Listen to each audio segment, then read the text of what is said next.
I'm Christiana, a 36-year-old housewife balancing part-time work while raising our two kids. Life is generally good, but there's one thing that constantly frustrates me: my husband Billy, who's also 36 and works a corporate job. For some reason, Billy always seems to prioritize his mother over our family. If she asks for his help with her garden on a weekend when we have plans, he'll change them without hesitation. Even on days we were supposed to visit my parents, he would suddenly decide to go shopping with his mom instead. Recently, for our child's birthday, he rejected the character cake our kid chose, opting instead for a fruit cake his mom recommended. Kids need their vitamins, he argued, echoing his mother. I often confront him about it, especially when I see our child's disappointed face. His mother might come across as a loving grandma who adores her son and grandkids, but it's clear she enjoys the attention and sense of superiority she feels when Billy prioritizes her, even if it hurts our child. She'll just smile and say, "Sorry, dear, Grandma's fault." But her condescending tone makes it hard to listen to others praise her as a good mother-in-law. Ever since Billy's father passed away, he's been spoiling his mother even more, and her attitude has only grown worse. Amid all this, our 10th wedding anniversary was approaching.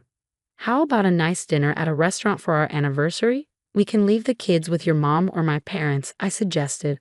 "Sounds good," he replied. "Let's book a fancy place. Remember that restaurant that was on TV?" We decided on a high-end restaurant we wouldn't typically visit, and Billy seemed excited, quickly calling his mom to watch the kids. I was looking forward to our special day, even though it was still 2 months away. On the day of our anniversary, I was getting nervous. Billy, who had promised to come straight home from work, was nowhere to be seen. I kept thinking he might have gotten held up or, worse, forgotten.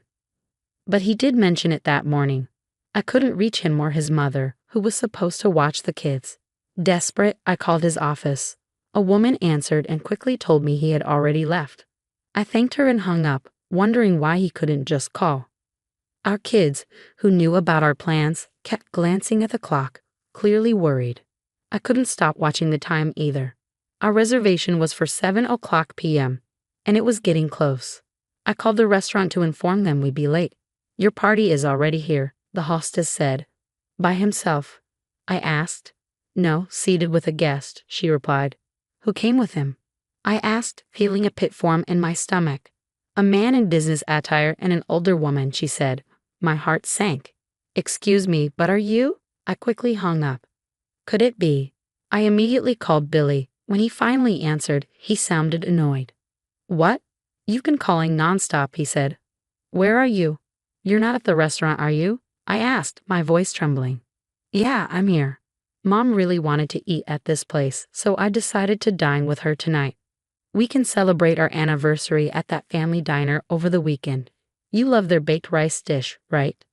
It was indeed his mother. Knowing it was our anniversary dinner and still joining him was unbelievably audacious. But when Billy took my seat without a word, what I felt went beyond anger. It was pure disgust. He knew how much I had been looking forward to this night for the past 2 months, and yet he suggested a local diner as a replacement. It was clear where I stood in Billy's priorities. "Since the kids will miss out on Grandma's cooking tonight, make sure to cook them something they like." "Thanks," he added. "Hold on." I tried to keep him on the line. "My parents gave us gifts for our 10th anniversary. They even said they wanted to hear about our dinner." "Gifts? Your parents always send stuff I don't like. Just toss anything that's not cash." Billy replied dismissively, suggesting that I throw away heartfelt gifts from our loved ones. I made one last plea. "Are you sure about that? You might regret it."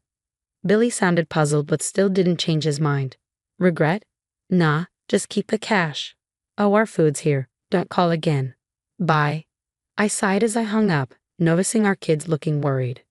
"Who's up for helping me make dinner?" I asked, trying to lift the mood. Their enthusiastic hands shot up, lifting my spirits. After dinner, I sorted through the gifts as Billy had instructed. Cash aside, everything else was to be discarded.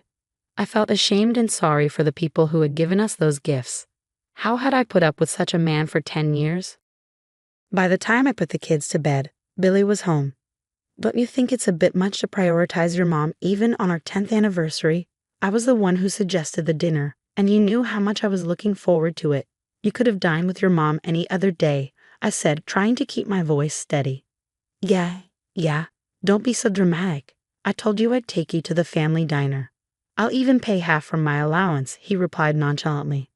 That's not the point. You dismissed everyone's gifts for our anniversary, I said, my frustration bubbling over. Enough already. I have work tomorrow. Can we just go to bed? Billy brushed off my concerns. After a quick shower, he went straight to sleep. The next morning, I thought I would give it one last shot. About the anniversary gifts, I began, but Billy, with a clearly annoying expression, ignored me and left the living room without a word. He seemed to go to work still upset from the day before. I realized I had done enough and given him plenty of chances. After sending the kids off to school, I received an urgent call from Billy just 3 hours later. I answered, thinking he had called sooner than expected, and Billy started speaking in a panicked tone. Hey, who did you get that gift you mentioned yesterday from? Like I said, from my parents. We also got some from friends, your boss Cyrus, and even the president. What? You never mentioned. I did. I told you it was a gift from my parents. Billy's boss and the president had been friends with my father for years, and our families had always been close. The two of them, who had treated me like family since I was little, had come over the previous evening to give us their gifts. The watch the president chose was so fancy, even I knew about it, and the wine Cyrus brought looked delicious. But it doesn't matter now, right? You said to throw away anything that wasn't cash, so I did. What have you done? Do you even realize what you've done? Billy was furious, but I wondered on what grounds he was complaining. I had tried to confirm with him if it was really okay, and I tried to talk to him when he came home and again in the morning, but he ignored me. Billy, don't shift the blame. It's your fault for not listening, I said before hanging up. Billy kept calling back, but I ignored all his calls. It might seem childish, but I couldn't contain my anger anymore. When Billy came home, I could hear his heavy footsteps as he stormed into the living room. Enough is enough. Give me the gifts now, he demanded. I told him I had thrown them in the morning trash, and they had already been collected. Billy, angrier than I had ever seen him, shoved me and stomped on the floor. Unbelievable. Can't you tell right from wrong? You knew it was our anniversary dinner, yet you went to a restaurant with your mother, and then you told me to throw away the gifts without even looking at them. I question your sanity. I confronted Billy, my voice rising. Throughout our heated argument, Billy kept insisting that I was the one in the wrong. You threw them away, so you apologize to them. I've already told everyone at work, so there's nothing we can do now. My anger exploded at Billy's selfish reasoning. Oh really? Then I would like to apologize directly. Can you ask them to come here? What? What are you? Billy was visibly shaken by my words, especially when he saw the door to the adjacent room open. He grunted in surprise as he faced his boss and the president, who had emerged from the other room.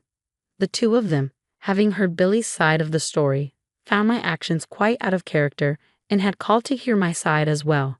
I decided to tell them everything, including the fact that I had called Billy's office while waiting for him to come home. After hearing my explanation, they felt bad that their gifts had caused a misunderstanding between us. They asked to hear our story again, so I invited them over. However, seeing how agitated Billy was when he got home, I asked him to wait in the next room to let him calm down. Billy, consumed by anger, hadn't noticed their presence. Oh, Mr. President, I'm sorry. Finally realizing the situation, Billy turned pale, bowed deeply, and apologized to the two of them. He must have realized that he couldn't deny the story I had just shared, especially after trying to pin the blame on me. His previous anger was gone, replaced by deep remorse as he trembled. Lift your head, the president's voice was surprisingly gentle. Hope flickered in Billy's pale eyes. This is a domestic issue, unrelated to work. I won't reprimand you as the president, he said. Yes, added his boss. It won't affect your job performance, but remember, we have been friends with Christiana for a long time. We would prefer to keep our distance from you personally from now on. Billy, who had often boasted about his close relationship with them outside of work, looked devastated. How could you, and you, say something? Aren't you embarrassed to involve others in our marital spat? This isn't just a marital spat, I replied coldly. You mishandled the gifts we received, and as a result, you lost their trust. And honestly, I don't meet a husband who prioritizes his mother over his wife and family and even tries to blame his mistakes on me. I'm filing for divorce. I declared confidently and left the house, glad that I had sent the kids to my parents' house earlier. Rumors spread at Billy's workplace about our divorce and his changed relationship with his superiors. His colleagues, whom he had once looked down upon, now mocked him for not being able to even chat with his bosses without a wife by his side. After the divorce, he saw our kids once a month while paying child support, but he kept complaining about the money and tried to guilt-trip the kids into living with him again. As they approached their teens, they started to resist seeing him. Now, respecting the kids' wishes, we have temporarily stopped their visits. When Dad cared more about Grandma than us, I realized we don't need to live with him, my daughter once told Billy. I still laugh thinking about his reaction. After declaring the divorce, I returned the gifts, which I had secretly kept, to the president and Cyrus, apologizing for the trouble. They accepted them, and Cyrus even jokingly gifted me my favorite wine as a divorce gift. I believe our relationship with them, including my parents, will continue. Later, after the divorce was finalized, I was invited to a home party at the president's house with my kids. There, I was offered a job at a company run by the president's brother. Ignoring all of Billy's annoying attempts at reconciliation, I now work in a supportive environment and the three of us live happily.